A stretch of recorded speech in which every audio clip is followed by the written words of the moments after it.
The rain fell in silk threads over the streets of Chicago, turning the glass of the high-rises into shimmering sheets of silver.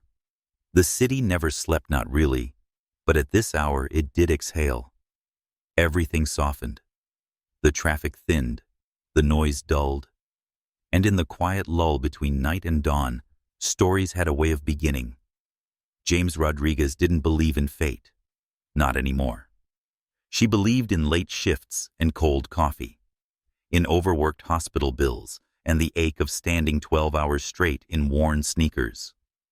She believed in duty, in resilience, in the kind of love that didn't whisper sweet nothings, but showed up every day when it was hardest.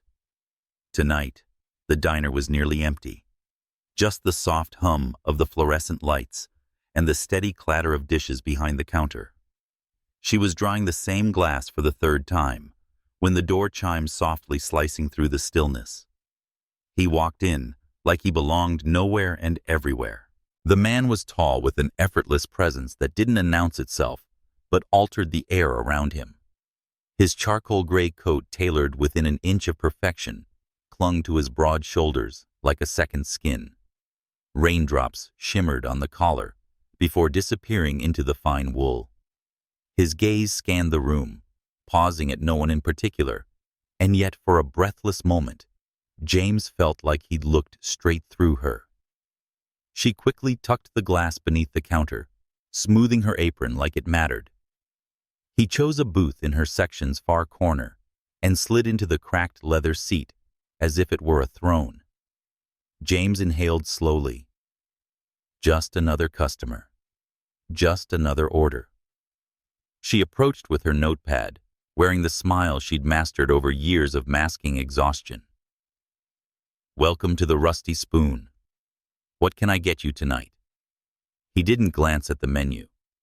When it came, his voice was low and smooth velvet over steel. "Black coffee. Simple.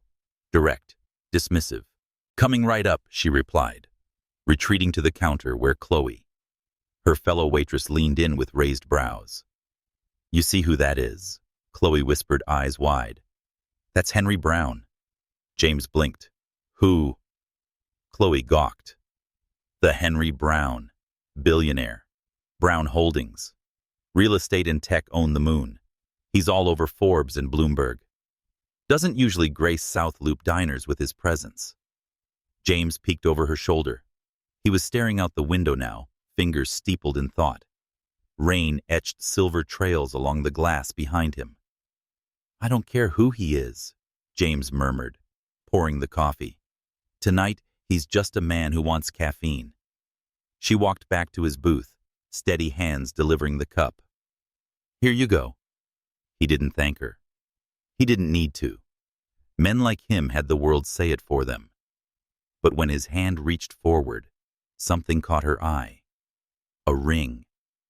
It wasn't the size or sparkle that stopped her. The design was strange, specific, almost too detailed to be a coincidence. Gold pale like butter under the harsh diner light, with an etched phoenix whose wings curled upward into a crown. A single dark blue sapphire glinted from its eye. James froze. Her throat dried. She'd seen that ring before, not in a magazine, not on TV. In real life. Nestled in a worn velvet box sat a relic on her mother's bedside table. The one possession Gloria Rodriguez refused to pawn, even when bills became boulders. In that quiet, reverent voice, her mother had always said, "It's not just a ring, baby. It's a promise."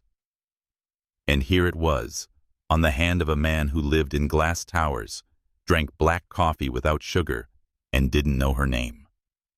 The words tumbled out of her mouth before she could stop them.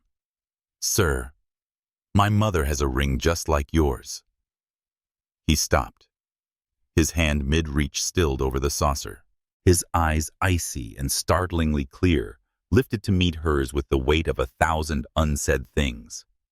The dismissal was gone and replaced by something colder, sharper, like a man watching a fuse spark toward a hidden charge.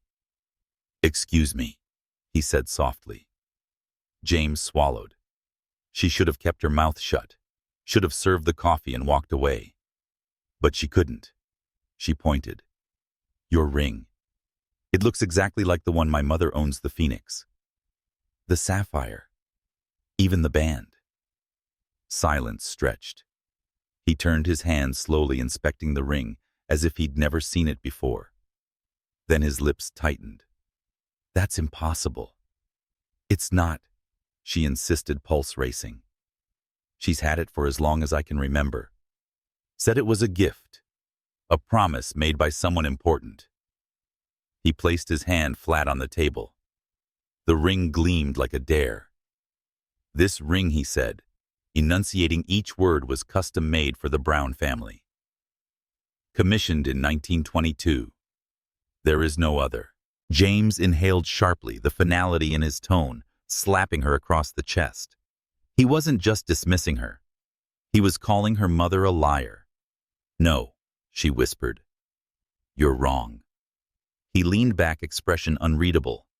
Then the corners of his mouth lifted barely. Not a smile, a mockery. Miss James. James Rodriguez. Well, Miss Rodriguez.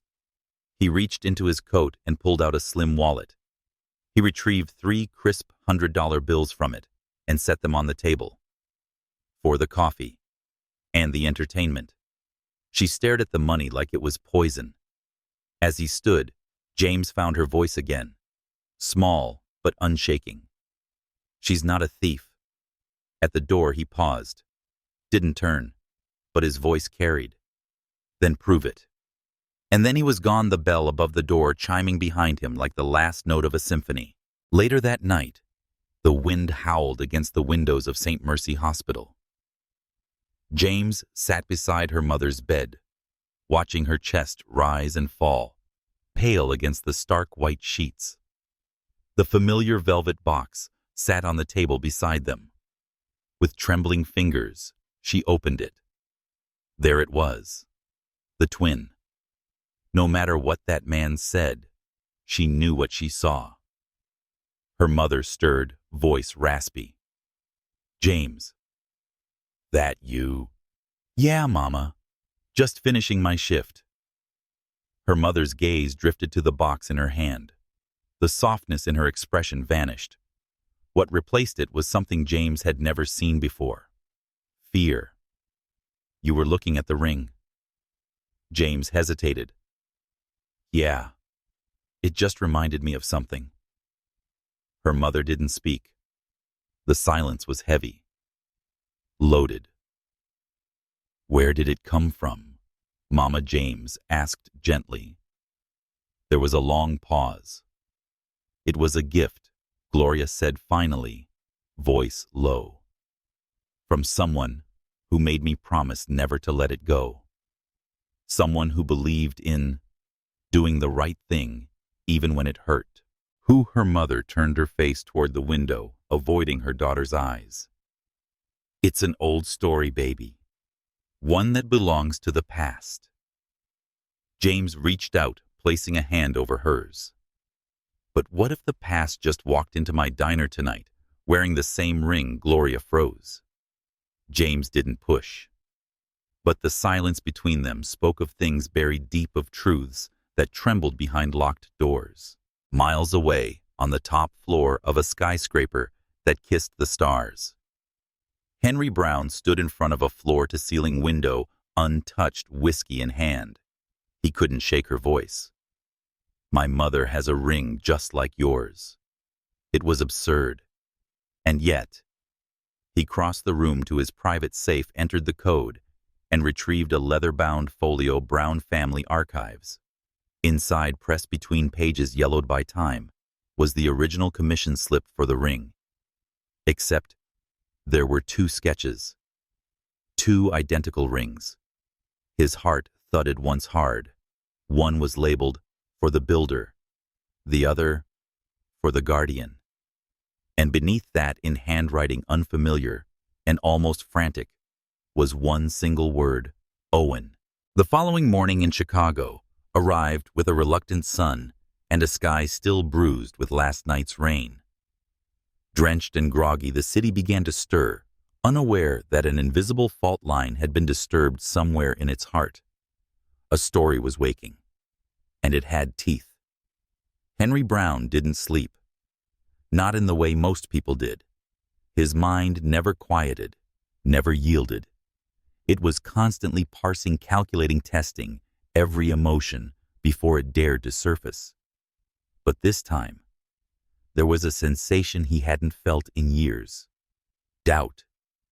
The images wouldn't leave him, the girl's wide, unwavering eyes, the certainty in her voice, the ring on her finger etched into his memory, like fire on silk. James Rodriguez.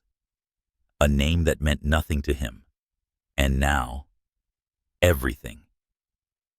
He tapped his phone against the marble counter of his penthouse kitchen, staring out at the city skyline like it might blink and tell him something new. "Call Agatha Kane," he commanded. The phone dialed once, twice. She answered on the third ring. "You're up early," came the crisp voice of his personal counsel and confidant. "Henry said I need a full background check." His voice low and clipped. Discreet. "Name James Rodriguez. 24, works at a diner called the Rusty Spoon in the South Loop. Her mother's name is Gloria Rodriguez. I want to know where they've lived, where they've worked, and more importantly, where that ring came from." There was a pause on the other end. He could almost hear Agatha shifting in her chair. "Understood," she said. "Is this personal or professional?" Henry's jaw tensed. He didn't answer. Meanwhile, James sat at the edge of her mother's hospital bed, feeling like she was holding a puzzle with a missing centerpiece, its shape familiar, but never whole. Her hands smelled faintly of dish soap and sanitizer, her fingers brushing the velvet box, as if touching the past might make it speak. Her mother had refused to say more. Gloria had merely smiled, that same sad smile she wore when old music played on the radio, or when James asked about her father. It was a smile of survival, of secrets too heavy to speak aloud. James leaned back in the uncomfortable chair, blinking at the hospital ceiling. She could still hear his voice. Not her mother's. His. Henry Brown. The arrogance. The precision. The way he said it then, prove it. Like her truth needed permission. But there had been something else too. The way he froze. He looked at the ring like a mirror into something he didn't want to see. And that meant he wasn't certain either. Later that afternoon, Agatha Kane sat in a quiet conference room in Brown Holdings Tower, flipping through a slim manila folder. Her expression shifted once, just once, as she reached the bottom of the stack. She didn't like loose ends, and this was fraying. She pressed a button on the wall console. Seconds later, Henry entered, dressed in his usual unbothered, elegant suit jacket, unbuttoned tie, forgotten but eyes razor sharp. "Well," he asked. Agatha slid the file toward him. "She's clean. No criminal record. No financial fraud. She attended community college for 2 years and dropped out to care for her mother. Waitressing ever since." He flipped the page. Photocopies of James's birth certificate, school records, and even a few old yearbook photos show her eyes holding the same steady fire. He paused at the last page. Her mother, Agatha, nodded. Gloria Rodriguez, former schoolteacher, widowed young, no known siblings. But this, she tapped a yellowed document. "This is interesting." Henry leaned in. "A birth certificate. Not James, not Gloria. Elias Calloway," Agatha said. "Gloria's father. An engineer. Worked for a rival firm back in the 60s.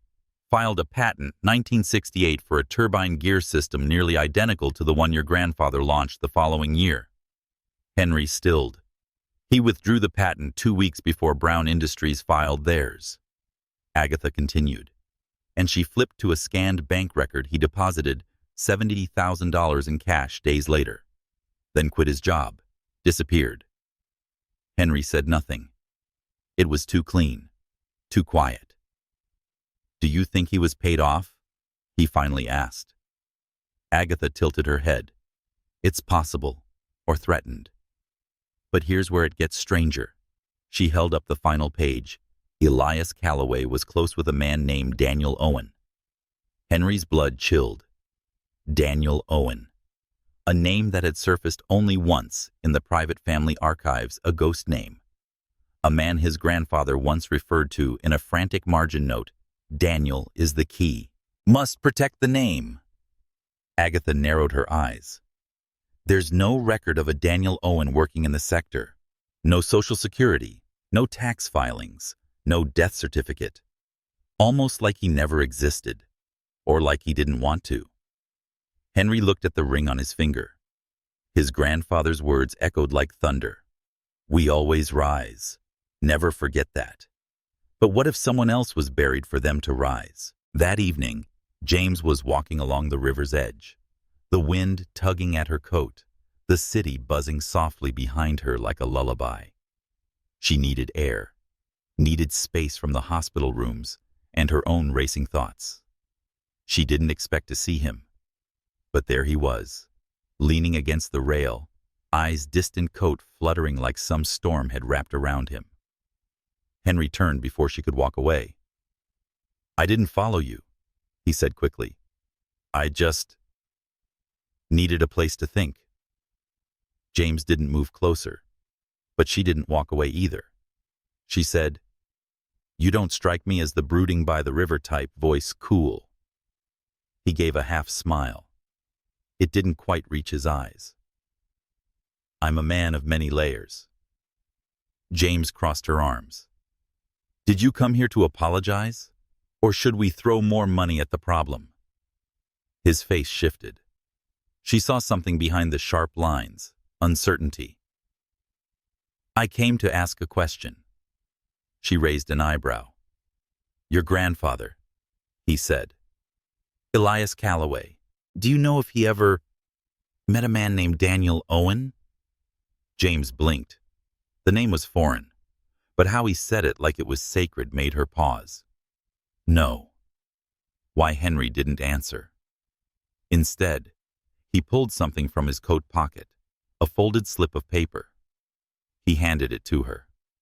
It was old, fragile, a scan of a note, scrawled handwriting, a name, a sentence that didn't make sense.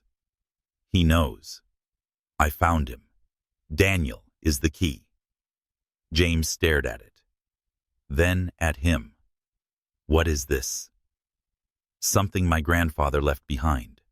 Something that suggests the ring your mother owns isn't just a copy. It might be the second of a pair. James exhaled slowly. So you believe me now? He said carefully that the story I was told may not be complete. And I want to know the truth. She studied him. The way his fingers curled against the rail. The way his voice was measured, but not cold. What happens if the truth proves your family lied? She asked softly. His silence was the loudest answer. She stepped closer. I'm not interested in lawsuits or scandal, she said. But I won't let anyone call my mother a thief ever again. He nodded once. I don't blame you. Then before she could stop herself, she added, You're different tonight. Henry looked over at her, a flicker of something in his eyes. So are you. They silently stood there watching the water shimmer beneath the city lights. Two strangers bound by a golden ring and the weight of secrets neither of them asked for. But perhaps fate had. The morning after their unexpected meeting by the river, a gray fog seemed to soak into everything, buildings, sidewalks, skin thoughts. James stood on the hospital balcony with a lukewarm cup of tea, watching the city dissolve into pale mist. She hadn't told her mother about seeing Henry again. Part of her still didn't believe it had happened. But more than that, she wasn't sure what to call whatever it was between them. It wasn't friendship. It wasn't trust. It certainly wasn't comfort. But it also wasn't nothing. She sipped her tea and felt the warmth barely reach past her lips. Downstairs, she passed by a stack of folded newspapers near the gift shop. Henry Brown's face was composed, magnetic powerful on the front page. CEO announces new renewable energy division. He looked untouchable, icy, as though the night before had never existed. But she remembered everything, the way his voice had dropped when he said, "I want to know the truth." His eyes had softened, not like melting ice, but like a mirror fogging up with something human. James didn't believe in rescuers, but she did believe in questions, and Henry Brown had begun to ask the right ones. Across the city, in the quiet hush of his penthouse, Henry sat in his study staring at a photograph. It wasn't framed, just an old black and white tucked into a manila envelope. Two men, suits, top hats, standing before a factory, arms crossed like brothers, but not smiling. His great-grandfather, Alaric Brown. And next to him, unlabeled, unsmiling, was the man he'd come to suspect was Daniel. Daniel Owen Brown, the ghost in the family story, the betrayal nobody spoke about. Except now, there were cracks in the silence. A girl with a memory, a ring that didn't belong, a name surfacing like a ripple on still water. He flipped the photo over. On the back, in faded pencil, 1921, Steel and Ash opening. He stared at the name, Steel and Ash. It was a factory the Browns had shut down decades ago. He hadn't thought of it in years, until now. Henry picked up his phone. "Agatha," he said. When she answered, "I need access to the old Steel and Ash site, and I want you to check something for me. Search the company archives for Daniel Owen Brown. Start in 1921. A pause. Daniel Brown. Her voice didn't mask the surprise. Yes. And send someone to look into a safe deposit box named Elias Calloway. Start with banks in the South Loop and Hyde Park. Understood. He hung up before she could ask more. Questions were dangerous when you didn't yet know where you stood. But Henry was beginning to realize something he hadn't before. The past wasn't a straight line. It was a circle. And it was closing. That afternoon, James returned to her mother's room with a pastry box and 2 lukewarm lattes. Gloria was sitting up, her expression tired but alert. The poetry book on her lap was open but unread. "You brought contraband," Gloria said with a faint smile, eyeing the cinnamon roll. James handed it over with mock innocence. "I have no idea what you mean."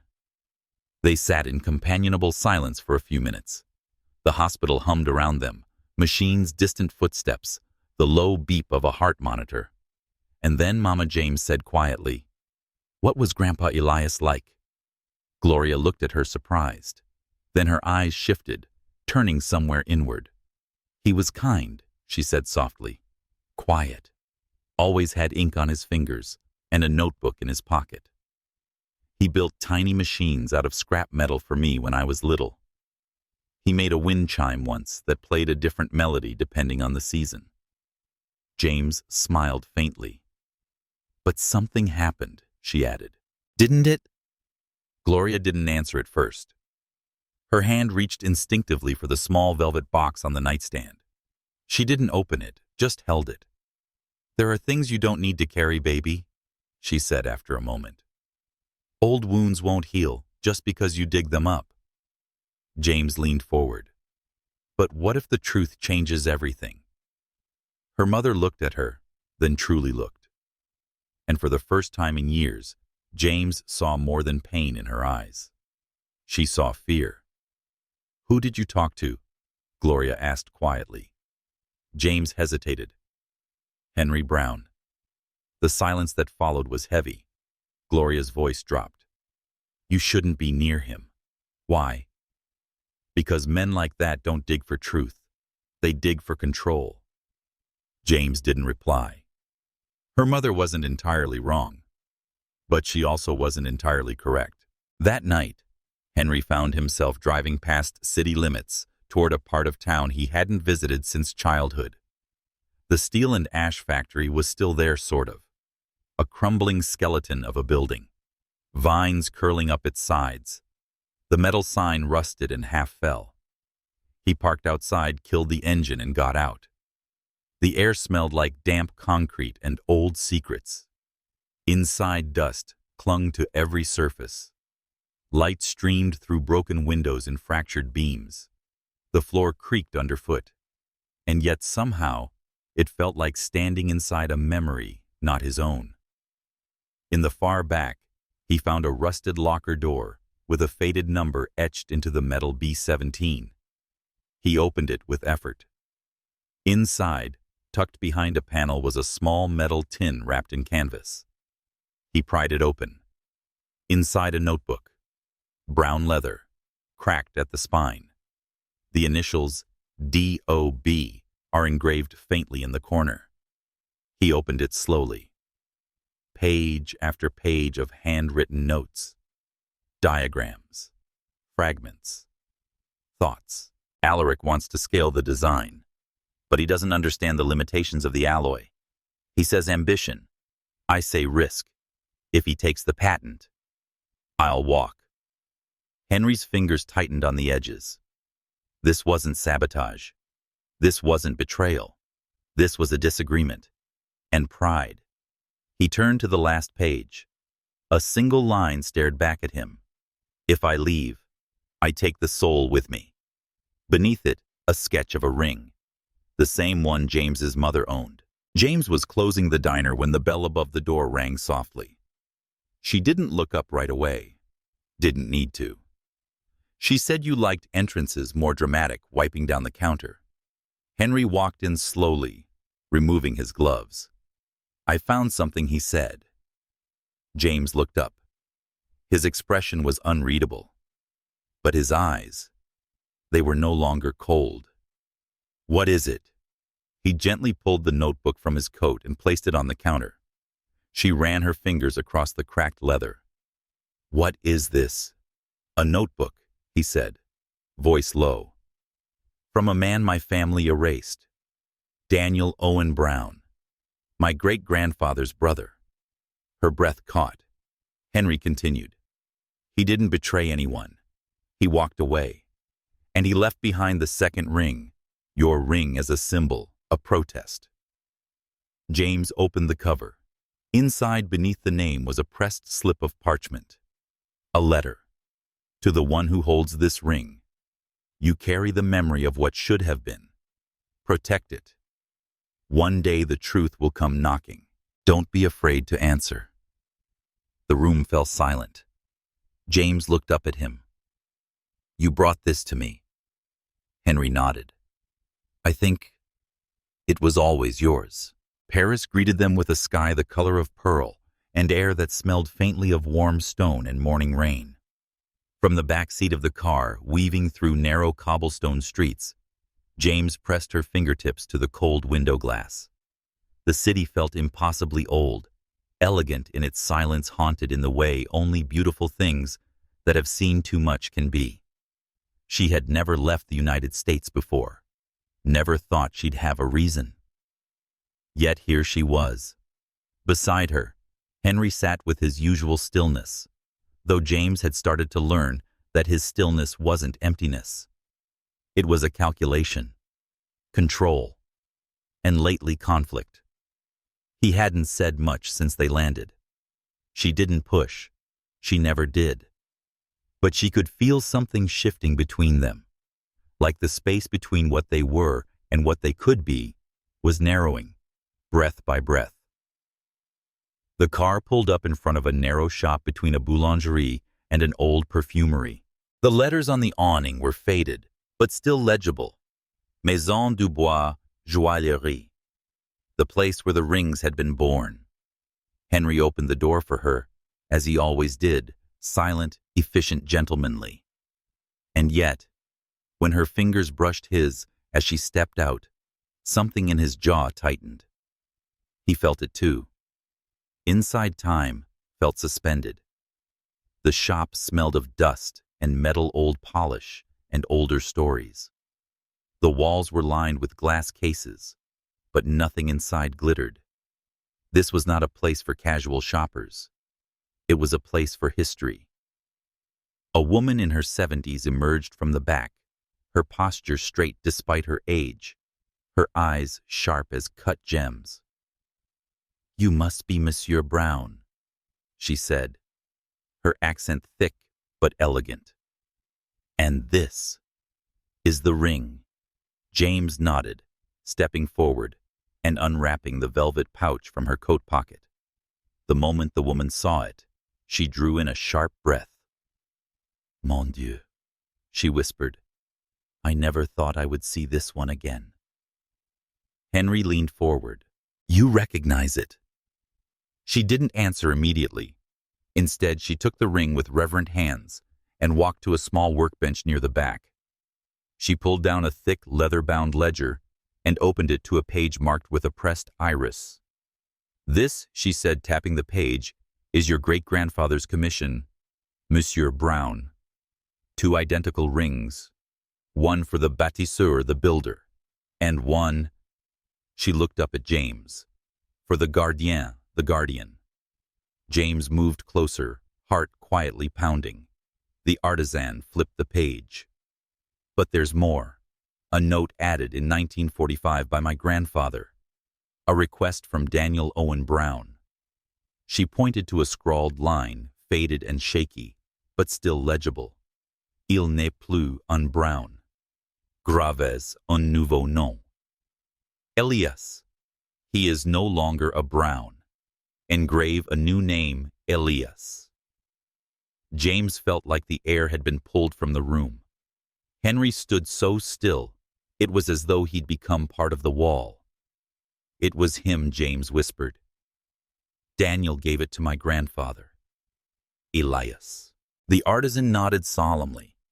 He said the ring no longer belonged to legacy. It belonged to integrity. Henry stepped back. For the first time in their journey, James reached for him. He didn't flinch, but he didn't hold on either.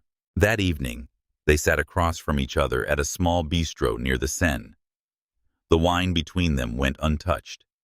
The candle flickered, casting soft shadows that painted Henry's face in layers James hadn't seen before. Vulnerability, reflection, regret. "I don't know who I am," he said suddenly quietly. "I thought I did." James met his gaze. "You're not your grandfather." "Am I not?" he said, voice laced with bitterness. "I inherited his company, his name, his ring. I believed the stories he told me, repeated them in interviews, built my empire on them." "But you also came looking for the truth," James said softly. "That's not nothing." Henry looked away. "You say that like it makes me noble." "No," she said, a faint smile playing at her lips. "I say that because it makes you human." He exhaled, shaking his head. "You always do that," he murmured. "Do what?" "Please speak to the parts of me I keep locked away." James lowered her eyes. "Maybe I see them more clearly than you do." He said nothing for a long time. Then, "My father was never like this. He was cold, distant. Everything was about image, control. When he died, I didn't grieve. I just stepped in like a pre-written script." James's voice was gentle. "And your mother?" Henry hesitated. "She left when I was 8. Said the house made her feel invisible. I haven't heard from her since." A pause. James whispered, "That's why you don't believe in promises." Henry's eyes flicked to hers, startled. And then, soft as wind brushing across silk, he said, "But I want to." Later, walking along the river beneath the city's lights, James tucked her hands into her coat, trying to ignore the ache in her chest. It wasn't just the revelation's history or the ring. It was him.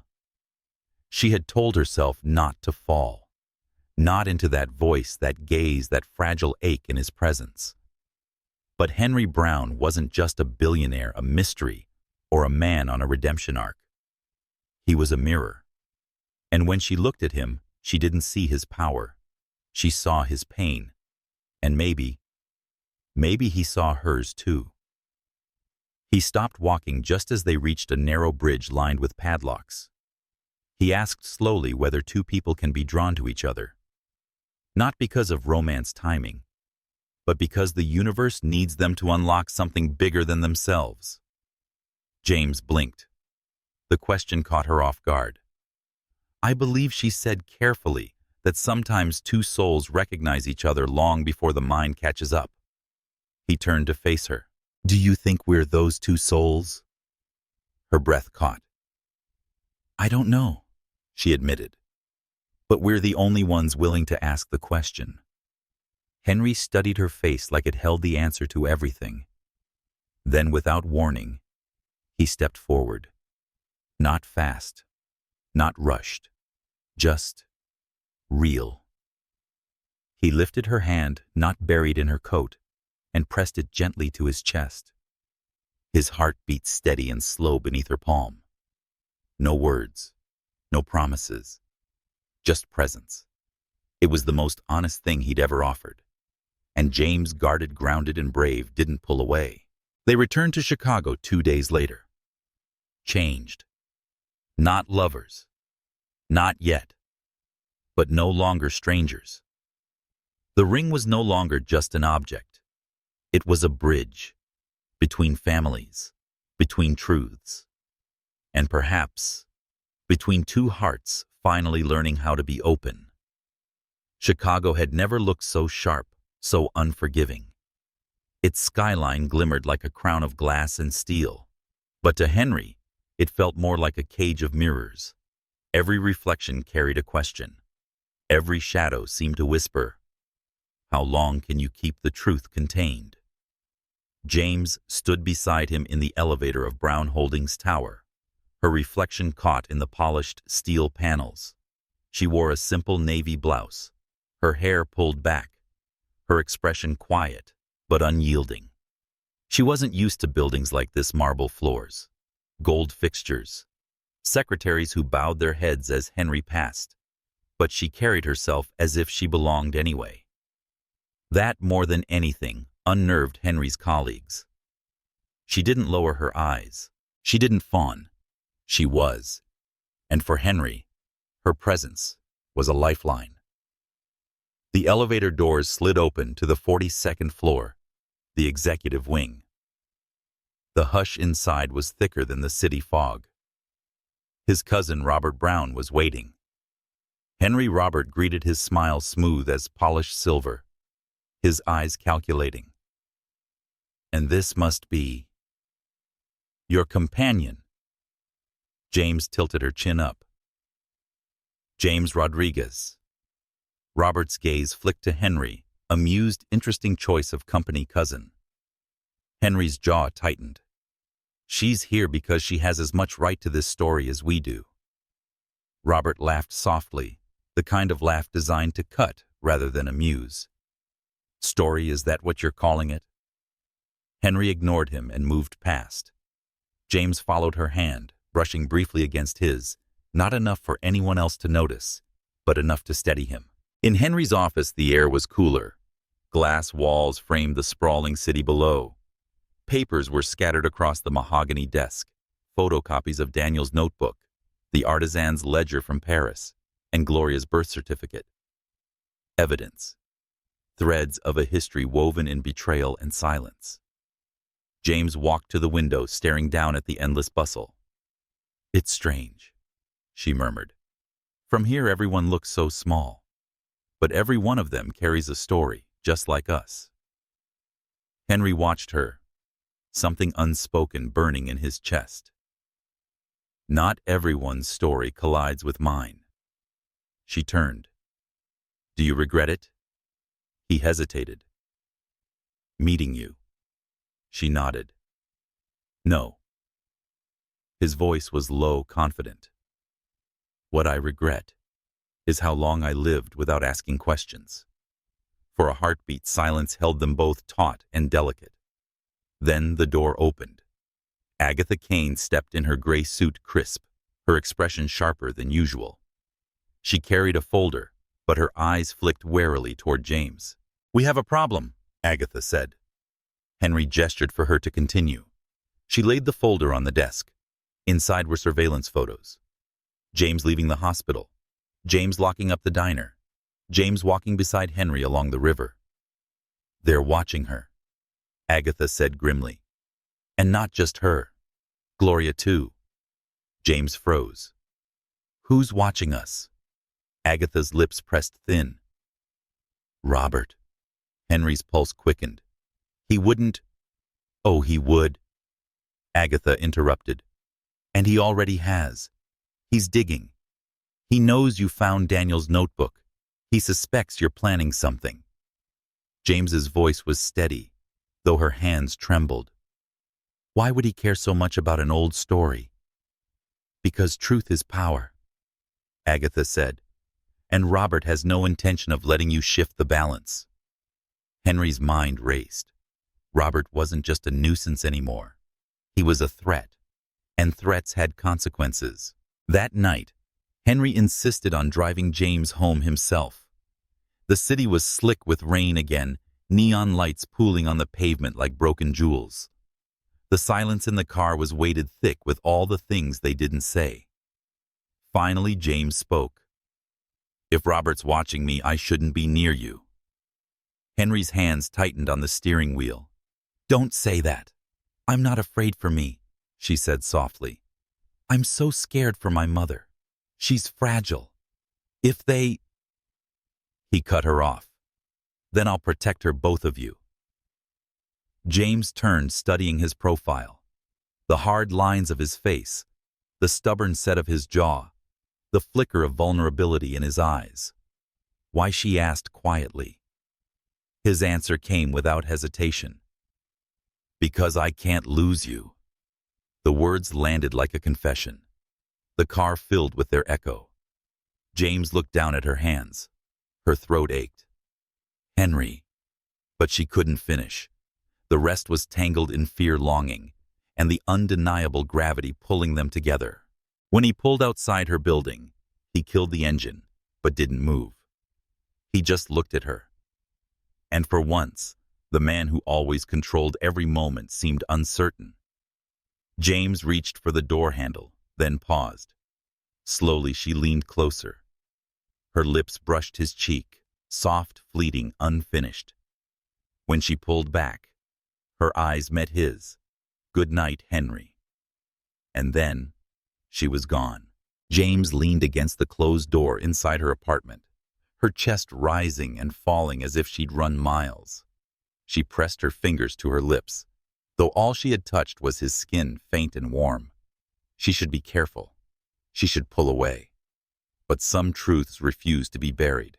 Across town, Robert stood in his office at the Brown Foundation, swirling a glass of brandy. His assistant entered with a manila envelope. She said they were seen together again, placing the photos on his desk. Robert smirked. Perfect. He lifted one photo, James standing beside Henry in front of the jewelry shop in Paris. "She doesn't even know what game she's playing," Robert murmured. "But she's going to be very useful." He set the glass down, eyes glinting with cruelty. It's time the world sees Henry not as a savior, but as a man compromised by a woman who doesn't belong. 2 days later, headlines broke. Billionaire heir seen with mystery, waitress romance, or scandal. Brown legacy questions secret notebooks. Surface. James sat at the diner, her phone buzzing endlessly. Chloe shoved a newspaper toward her. "They've plastered your face everywhere," Chloe hissed. "Who the hell did you get involved with?" James's stomach twisted. She didn't have an answer. When Henry arrived, sunglasses on, jaw tight, he didn't ask permission. He said, "Come with me." And though every instinct screamed to resist, James followed. Henry poured 2 glasses of water in his penthouse, the city glittering beneath them like an audience. "I'm sorry," he said. His voice was rougher than she'd ever heard it. "This is my fault." James shook her head. "No. It's Robert. Henry stepped closer. It's both. I should have protected you better. Henry. Her voice broke something in him. He reached for her, then not cautiously, not calculating. Just a man undone. His hands cupped her face, his forehead pressed to hers. His breath trembled. I don't know how to do this, he whispered. I don't know how to let someone close without breaking everything else apart. James closed her eyes, letting herself lean into him, letting the moment breathe. Then let it break, she whispered back. The distance between them dissolved. His lips found hers, not polished, not rehearsed, but raw and searching. A kiss that tasted of questions and promises neither of them knew how to name. For the first time, Henry let go, and James let herself be held. But outside their fragile cocoon, the storm was gathering. Robert's schemes had only begun. And the closer Henry and James drew to each other, the more dangerous the truth became. Because now it wasn't just about rings or notebooks or history. It was about love. And love in the wrong hands could be weaponized. The storm didn't arrive with thunder. It came in silence. James woke to her phone vibrating violently on the nightstand. The sun had barely crept above the Chicago skyline, but Chloe's voice came through the line, sharp and panicked.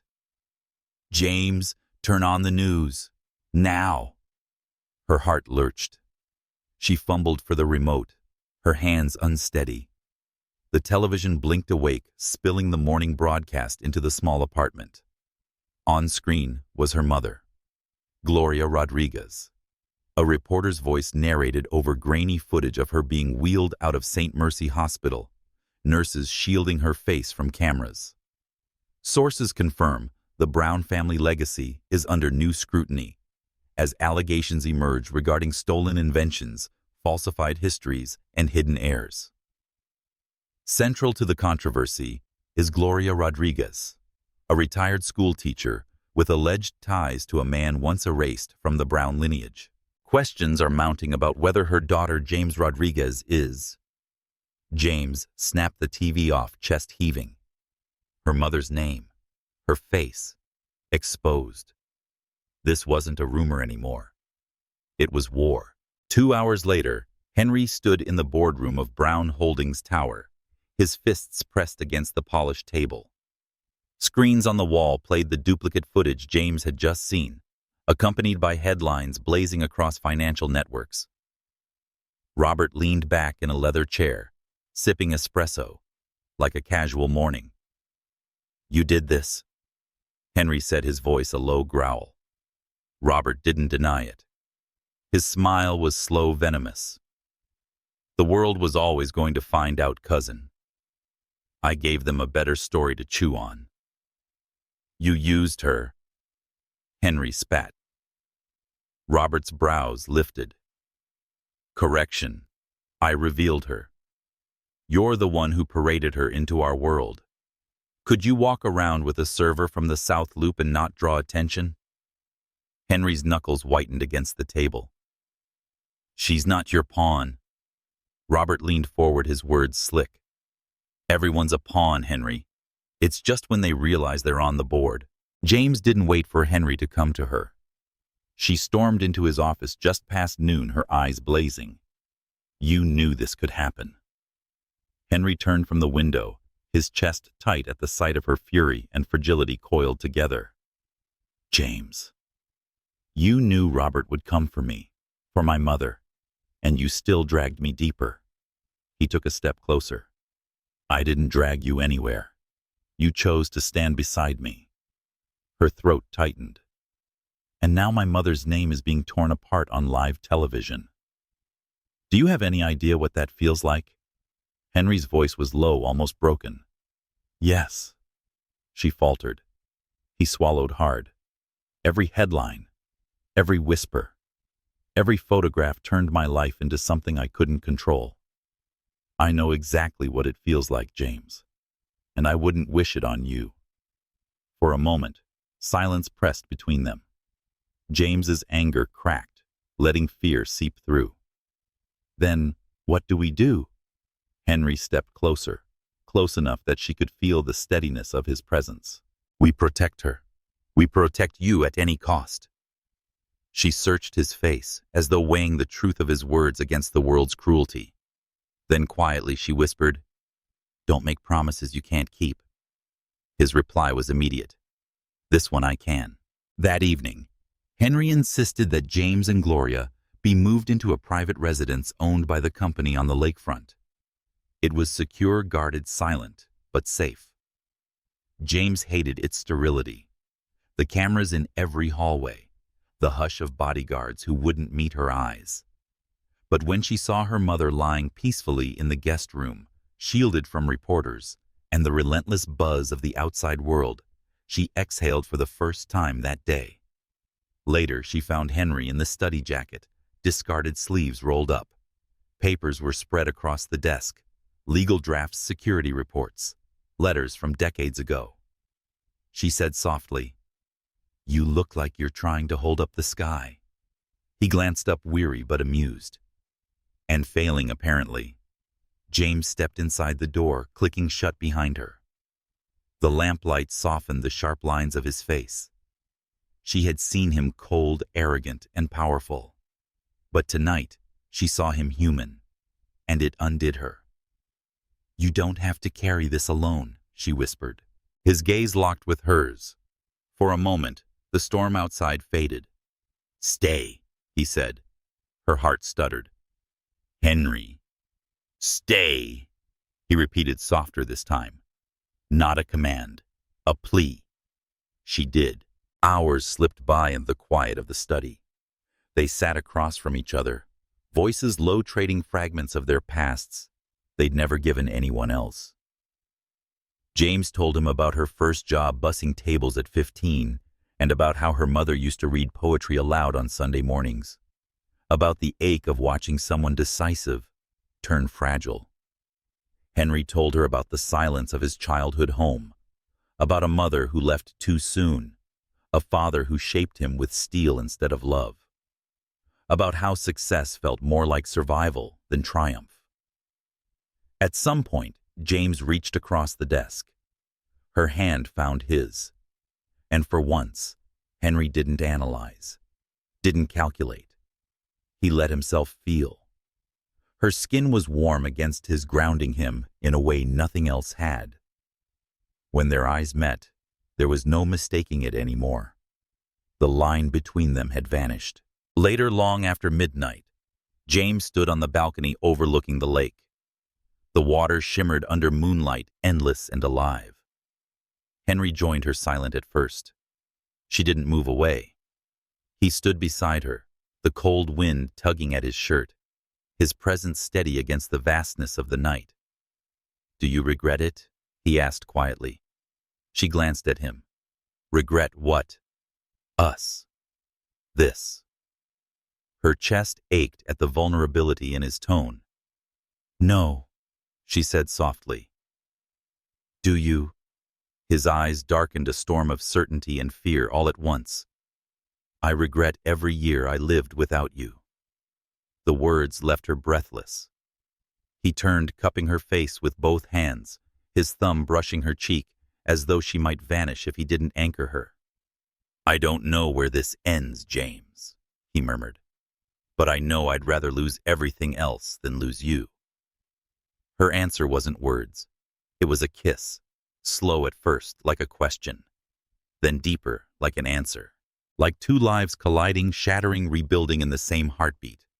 When they finally parted, her forehead rested against his, trembling in the quiet aftermath. "Then we fight," she whispered. Together. But as dawn broke, shadows moved elsewhere in the city.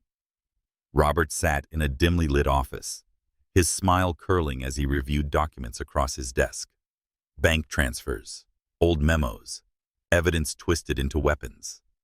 "Let them cling to each other," he murmured. "It'll only make the fall sweeter." His gaze fell to one photograph lying at the center of the desk. Gloria Rodriguez. Weak, frail, vulnerable. Robert tapped the photo with one manicured finger. his smile widening. Every man has a breaking point. For Henry, it won't be money. It won't be power. He leaned back, eyes glinting.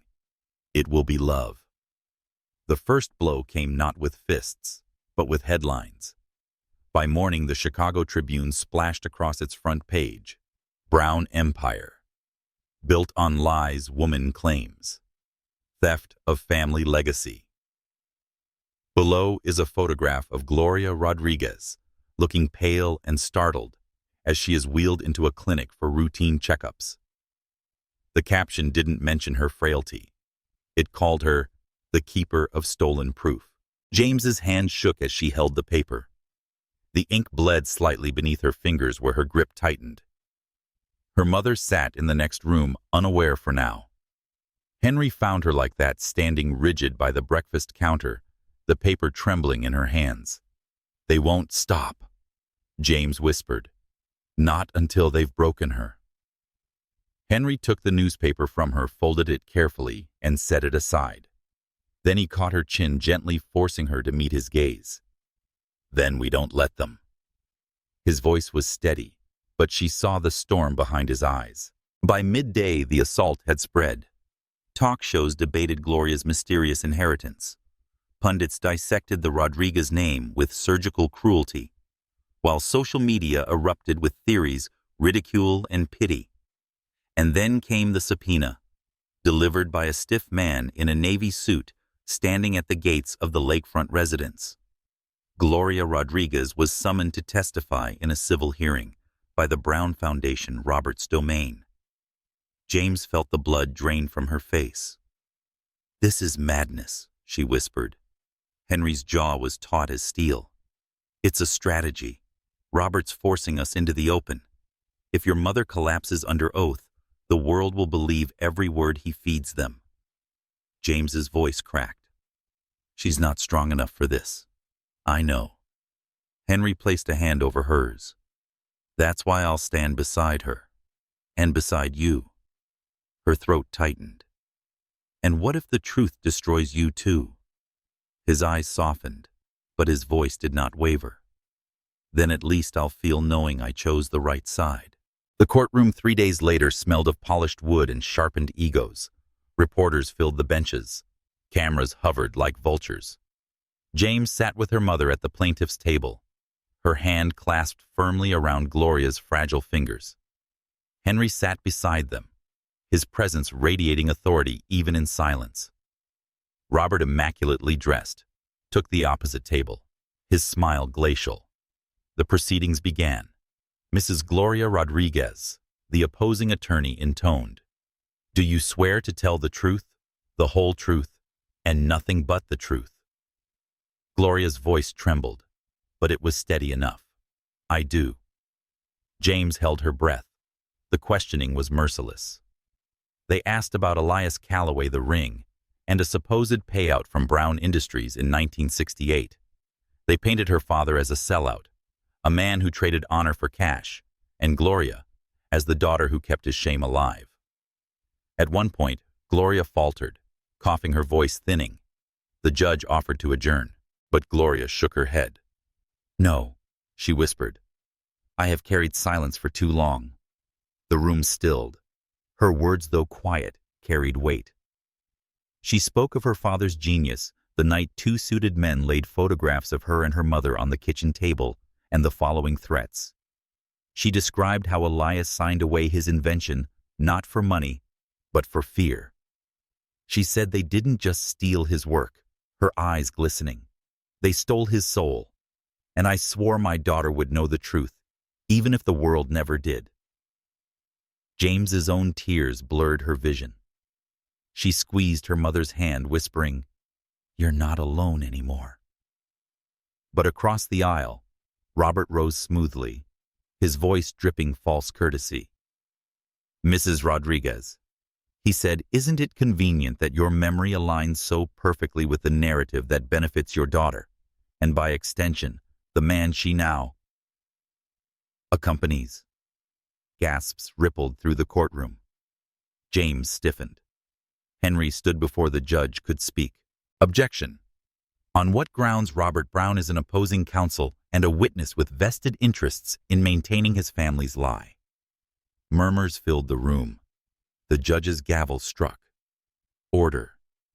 But the damage was done. The implication hung in the air. James and Henry were no longer just seekers of truth. They were lovers. And their love, Robert implied, tainted everything. Back at the residence that night, James stood on the balcony, arms wrapped tightly around herself. The city glowed, but she felt only darkness. Henry stepped out quietly, draping his jacket over her shoulders. "You shouldn't have to bear this," he murmured. Her voice cracked. "They made it about us. About me. As if loving you is proof that I'm lying." He turned her gently to face him. "Loving me is proof of your strength." Her eyes searched his, wet and weary. "Is it worth it? To you?" He didn't hesitate more than anything. A silence stretched thick and trembling. Then she whispered, "I'm scared, Henry."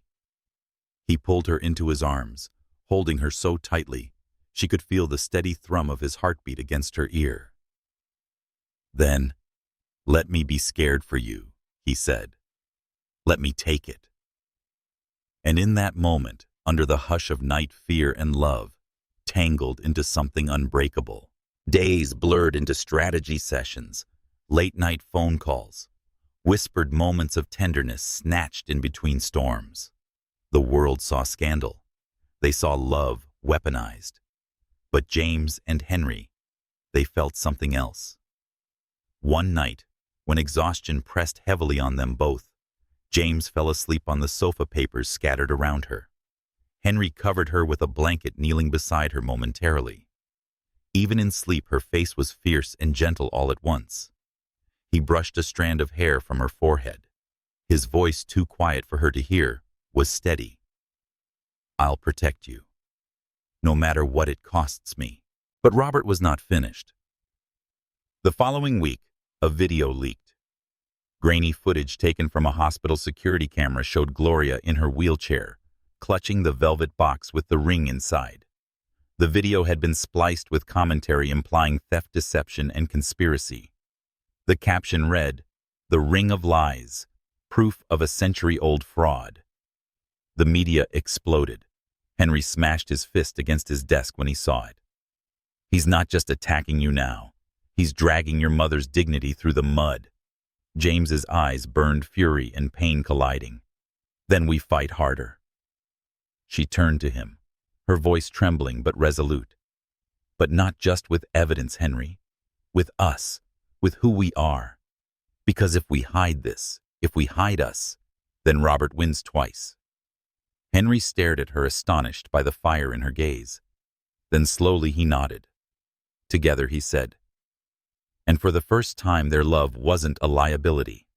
It was a weapon. The night before Gloria's second hearing, James found Henry in the library, hunched over old letters. His tie was loosened, his hair mussed. Exhaustion etched into his face. She stepped behind him, laying her hands on his shoulders. "You don't have to solve everything tonight." He covered her hand with his, lifting it to his lips. "I need to solve enough to keep you safe." She leaned closer, her voice a whisper against his ear. "You already have just by being here." He turned, pulling her into his lap as though her presence alone could lighten the world's weight. Their kiss was softer this time, not desperate, not defiant. Two souls found rest in each other, even as the storm raged on. In the shadows beyond the residence gates, Robert's car idled outside. He watched the windows glow faintly above, watched the silhouettes move closer, merge. His smile was sharp as glass. "Let them believe love will save them," he muttered. "Tomorrow I'll prove love is the very thing that destroys them." The courthouse smelled faintly of old wood and ink, like centuries of battles had embedded their ghosts in the walls. Reporters swarmed the marble steps outside, their voices overlapping into a chorus of questions that pierced the chilly morning air. James stood inside the entrance, her hand curling tightly around her mother's. Gloria's fingers felt fragile, yet her grip was iron strong. Henry stood on James's other side, silent, watchful, his presence radiating the kind of authority that cameras couldn't ignore. Today wasn't just another hearing. Today was the reckoning. Inside the gallery was full. Lawyers murmured, journalists scribbled, flashes clicked like lightning. Robert Brown sat at the opposing table, immaculate in his gray suit, every gesture polished to perfection. He looked less like a man preparing to defend a lie, and more like a man relishing a performance. When the judge called the room to order, James felt her pulse hammering in her throat. She could hear it louder than the gavel. Mrs. Rodriguez, the opposing attorney, began smoothly. "Isn't it true that your father accepted a sum of money from the Brown family in exchange for abandoning his patent?" Gloria's voice trembled, but remained steady. He was indeed given money. But it was not an exchange. It was a threat. A ripple went through the gallery. "And do you have proof of such a threat?" the attorney pressed. Gloria hesitated. Her hands shook slightly in her lap. The room smelled of blood in the water. James felt her chest seize. She couldn't watch her mother wither beneath the weight of insinuations. Before she knew what she was doing, she was on her feet. She said, "My mother doesn't need proof of fear," her voice cutting through the hush like glass. "Because fear isn't written on contracts, it's etched into memory. And I've lived every day of my life with the shadow of what they stole from her family." The judge raised an eyebrow. "Miss Rodriguez, you will sit unless Henry rose beside her." His voice was low but carried. "She has the right to speak. And so do I." The gallery erupted. Cameras clicked furiously. Robert's smirk widened. "Ah, the lovers take the stage." Henry ignored him. He stepped forward, his gaze locked on the judge. "For decades, my family has presented a story of honor. But stories can be polished lies. What James's family endured was not just a rumor, it was the truth we tried to bury. And if my cousin insists on dragging her name through the mud, let him drag mine with it, because I will not stand apart from her any longer." Gasps swept the room. James felt her knees weaken. His words weren't just defensive. They were confessing. Public. Irrevocable. Robert rose, voice sharp. "Your Honor, this is irrelevant. We are here to debate the authenticity of a claim. Not to indulge Mr. Brown's objections," sustained the judge, cut in. "However, Mr. Brown, if you claim knowledge corroborating the Rodriguez family's story, the court will hear it." Henry's eyes flicked briefly to James before turning back to the bench. "My great-grandfather commissioned 2 rings, one for himself, one for his brother Daniel Owen Brown. The second ring was given away when Daniel left the family legacy. That ring is here." James's breath caught as Henry extended his hand. She reached into her coat pocket, drawing out the velvet box. With trembling fingers, she placed it in his palm. Henry opened it. The phoenix gleamed in the light sapphire eye, burning like captured flame. "This," Henry said, his voice unshaking, "is not stolen property. It is testimony. Proof that Daniel Owen Brown was more than a ghost story. He was the soul my family betrayed. And this woman's grandfather, Elias Calloway, was the man who kept his promise alive." The gallery broke into whispers. The judge leaned forward. "And you have documentation?" Henry nodded.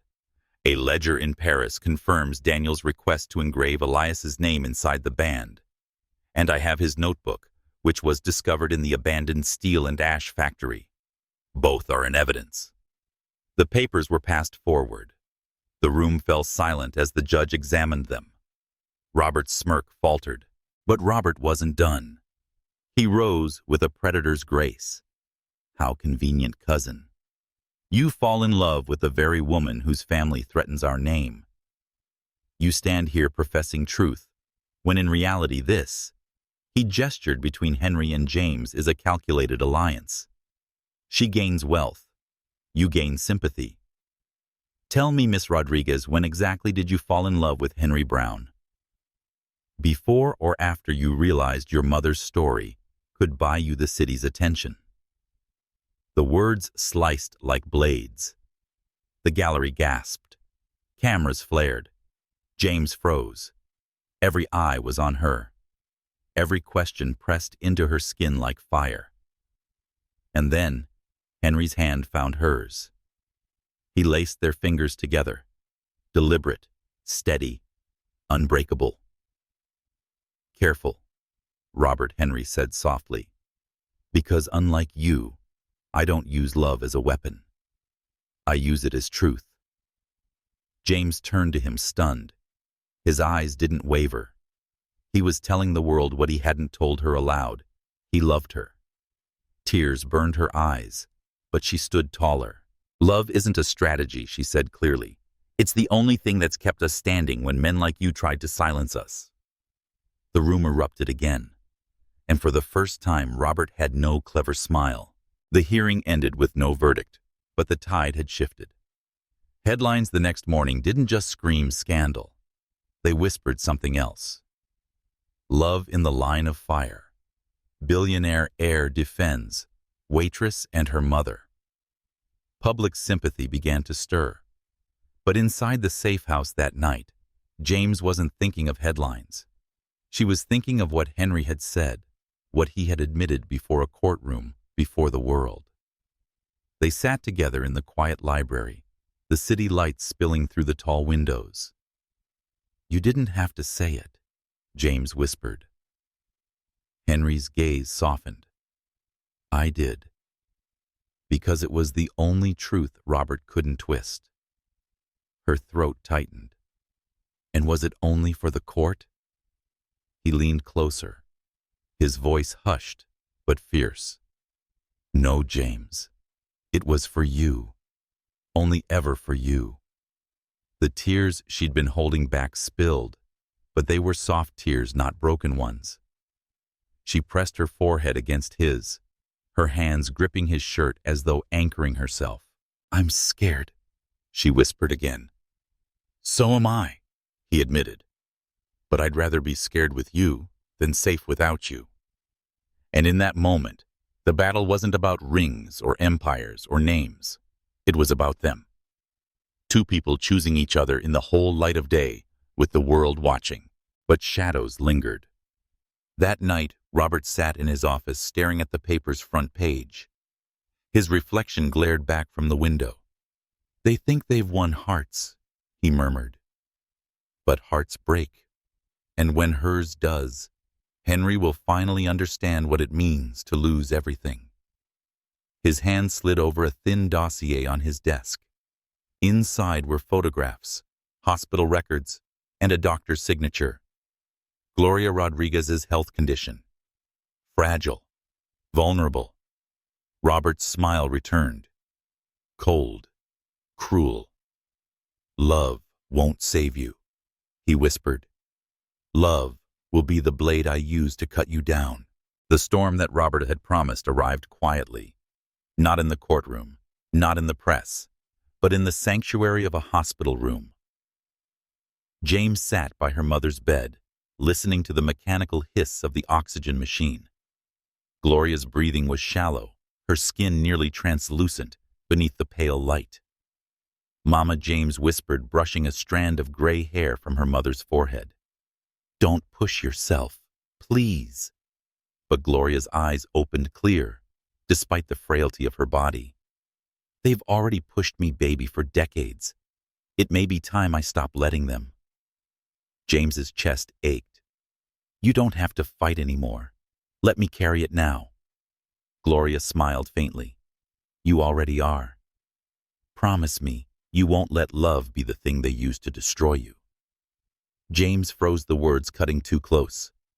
Before she could answer, Henry entered quietly, his presence filling the room. His eyes softened when he looked at Gloria. He bowed his head slightly in respect.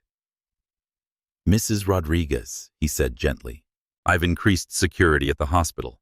No one will disturb you again. Gloria gave a weak laugh.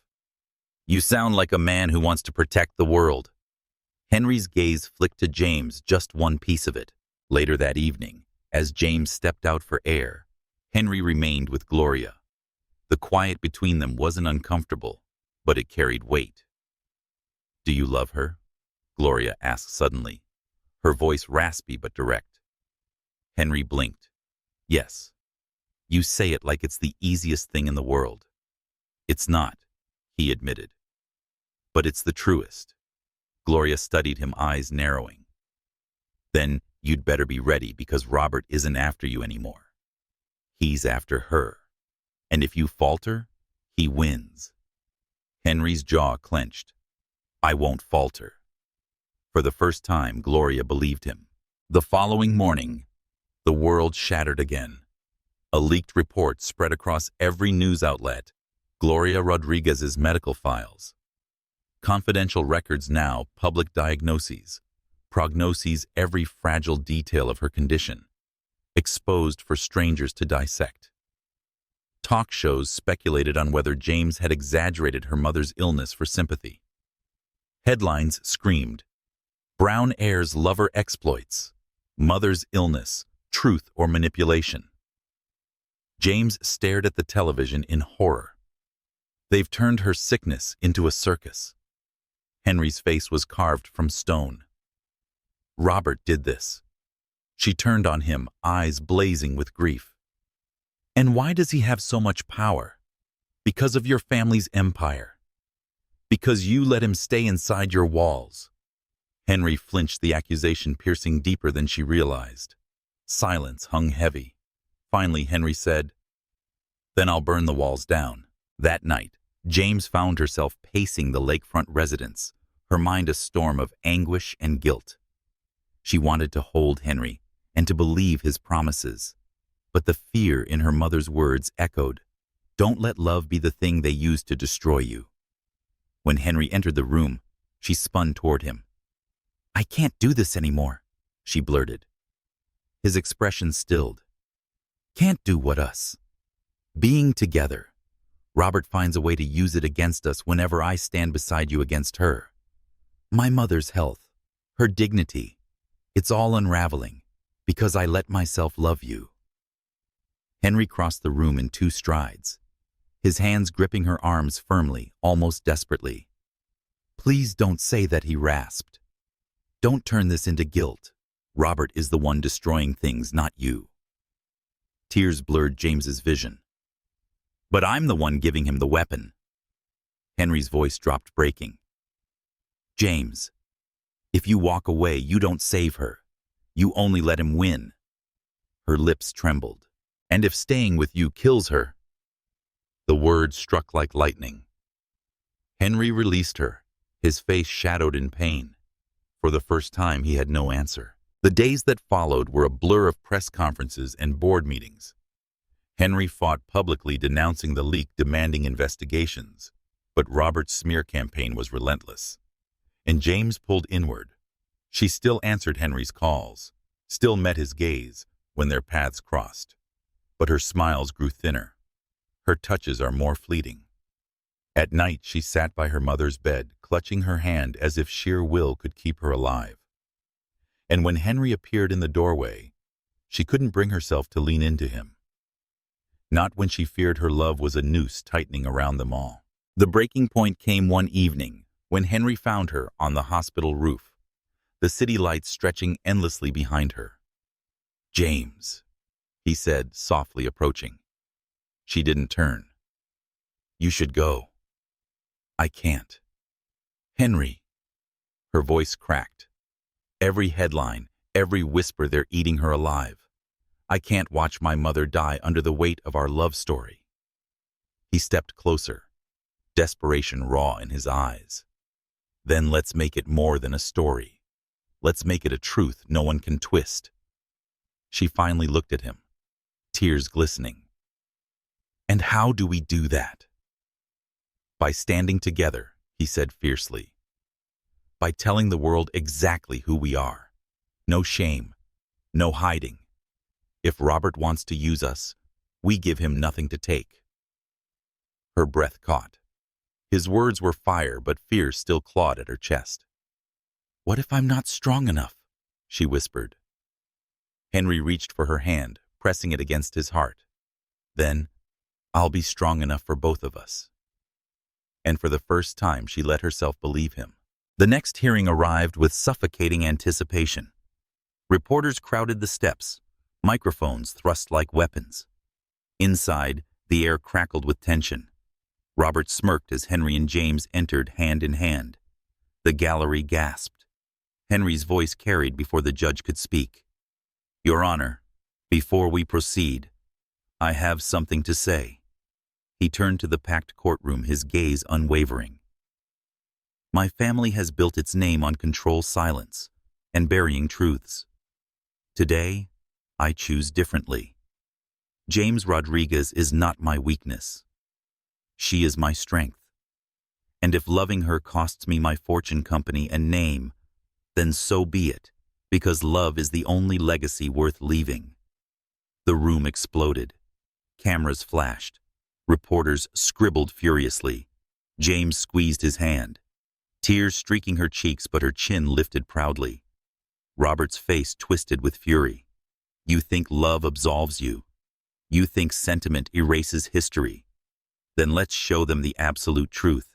He slammed a folder onto the table. Inside were letters, old yellowed, but damning. The judge frowned. "What is this correspondence?" Robert said smoothly, "between Elias Calloway and Daniel Brown. Letters that suggest Elias wasn't threatened at all, but a willing partner. He sold his design and fabricated a fear to pass a false story down to his daughter, to this woman."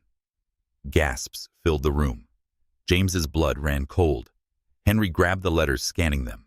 His eyes darkened. The words on the page were brutal agreements, payments, phrases that hinted at betrayal.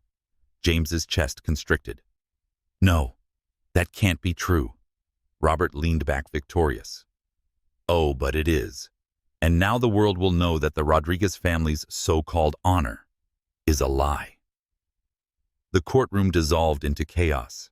James sat frozen, the edges of her world collapsing. Henry placed a steady hand over hers. His voice was steel. "Please don't believe it yet. We'll find the truth behind this. Together." But even as he said it, she could see doubt flicker in his eyes. And for the first time, James wondered, what if the man she loved, the man who had vowed to protect her, couldn't protect her from the truth? That night back in the silent residence, James stood before the window, the city's lights blurring through her tears. Henry came up behind her, his reflection joining hers in the glass. "James," he whispered, "don't let Robert plant poison in your heart. Whatever those letters say, I know your mother. I know you. And I believe you." She turned, searching his face desperately. "But what if the world doesn't?" His answer was quiet, but fierce. "Then, let it be us against the world." She collapsed into his arms, sobbing into his chest. And as he held her, Henry closed his eyes, making a silent vow. He would uncover the truth, whatever it costs. Because love wasn't the weakness Robert claimed it to be. It was the weapon Henry intended to wield. The city seemed to hold its breath. Chicago's skyline glittered beneath a pale winter sun, but the atmosphere was taut electric inside the courthouse. The 10th and final hearing was about to begin, and every eye in America was fixed on what would unfold. James adjusted her blazer with trembling fingers. She felt Henry's steady hand brush hers as they walked through the throng of flashing cameras. "You're not alone," he whispered. Her chest tightened. Those words had carried her through nights of doubt, through headlines that shredded her mother's dignity, through the relentless storm Robert unleashed. And now, as the double doors opened, she clung to them like lifelines. Inside the gallery was silent, save for the clicking of reporters' pens. Robert sat at the opposite table, immaculate as ever, though there was something taut in his smile now, something desperate, masquerading as control. The judge called the room to order.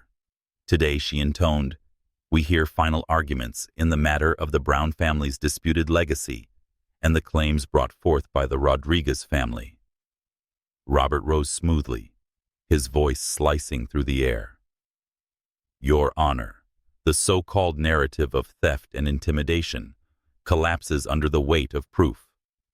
These letters, he tapped the yellowed documents displayed before the court, show that Elias Calloway entered willingly into agreement, that he was not threatened, but compensated. The Rodriguez family's claim is not one of justice, but of opportunism. His words dripped like poison, each syllable meant to strangle hope. James's throat tightened. For one heart-stopping moment, she saw uncertainty ripple through the crowd. And then Henry rose. No! The single word thundered across the room. He strode to the center holding a slim black folder. His voice was steady, but beneath it James could feel the fire of everything they had fought for. These letters are forgeries. Gasps rippled through the gallery. Robert's smile faltered. Excuse me. Henry's gaze was steel. Last night, with the help of investigators outside this court's jurisdiction, we traced the paper stock and ink used in these supposed letters. The materials date to the 1980s, decades after Elias Calloway's death. They were manufactured in a private print house owned by the Brown Foundation. Which means, Robert, Henry's voice cut sharp as a blade, these letters didn't come from history. They came from you. The courtroom erupted. Reporters leapt to their feet. Cameras flashed wildly. Robert's face blanched, then twisted. Lies. Baseless lies. But Henry wasn't finished.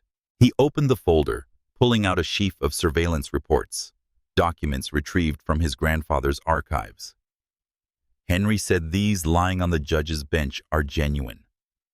My grandfather, William Brown, commissioned reports detailing the surveillance of Elias Calloway's family, photographs of his daughter Gloria Rodriguez as a child, memos noting, and I quote, apply pressure until compliance is secured.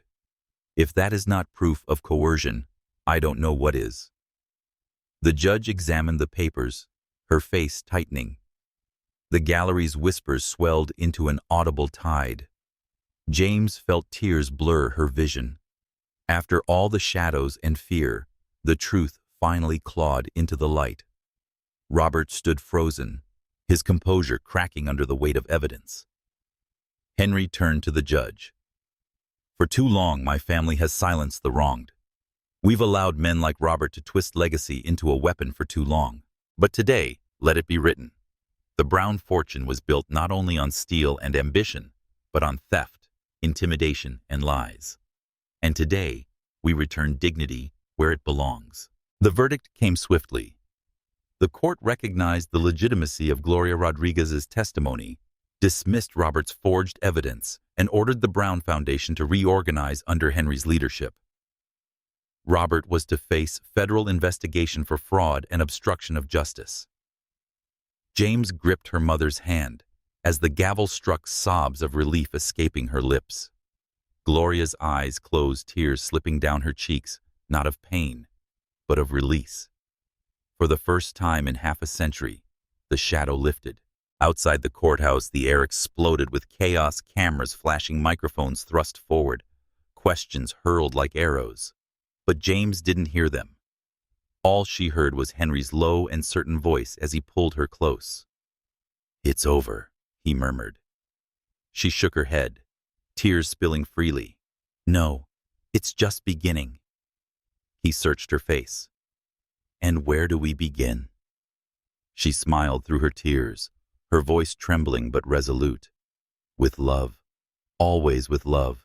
Weeks later, in the golden hush of early spring, the lake held a quiet ceremony. Not in a cathedral of marble or a ballroom of chandeliers, but in the garden of the Rodriguez residence, where roses climbed the trellis and sunlight dappled the grass. James wore a simple ivory dress. Henry was in a navy suit, with the phoenix ring gleaming on his finger.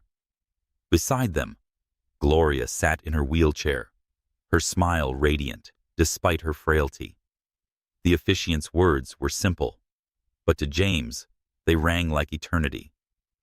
Do you, Henry Brown, choose James Rodriguez, not in scandal or secrecy, but in truth, and light to be your partner in all things? I do. Henry said, his voice steady, his eyes never leaving James's.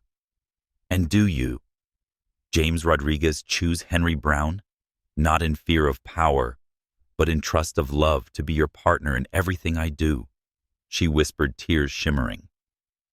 When their lips met, the garden erupted in applause, the lake breeze carrying the sound like music. It wasn't just a wedding. It was redemption.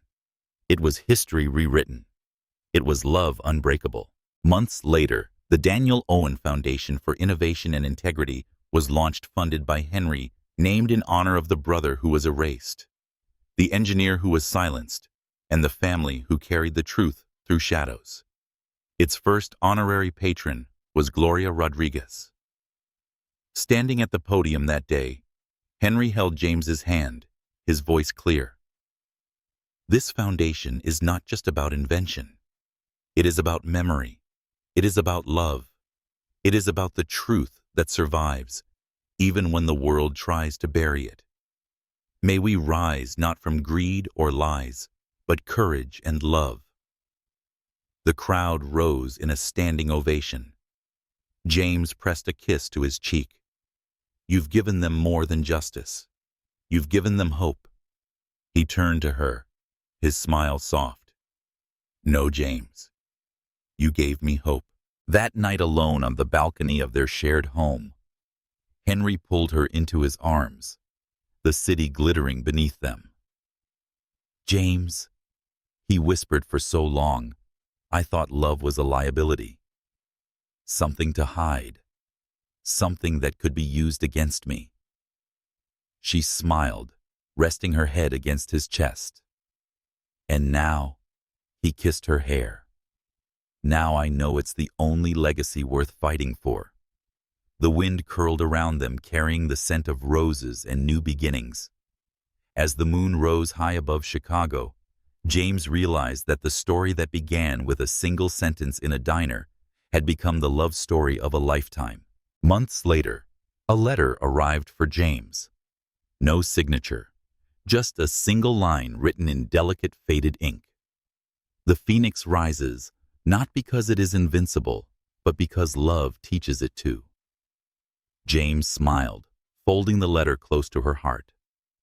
And when Henry came up behind her, wrapping his arms around her waist, she whispered, We rose, Henry. We finally rose. If this story moved you, if you believe in love that defies power in truth, that survives lies, and in the courage it takes to choose the heart over fear, don't keep it to yourself. Like, share, and subscribe to our channel so more hearts can find stories like this one. Let's keep telling tales that remind us all. Love is the legacy no one can bury.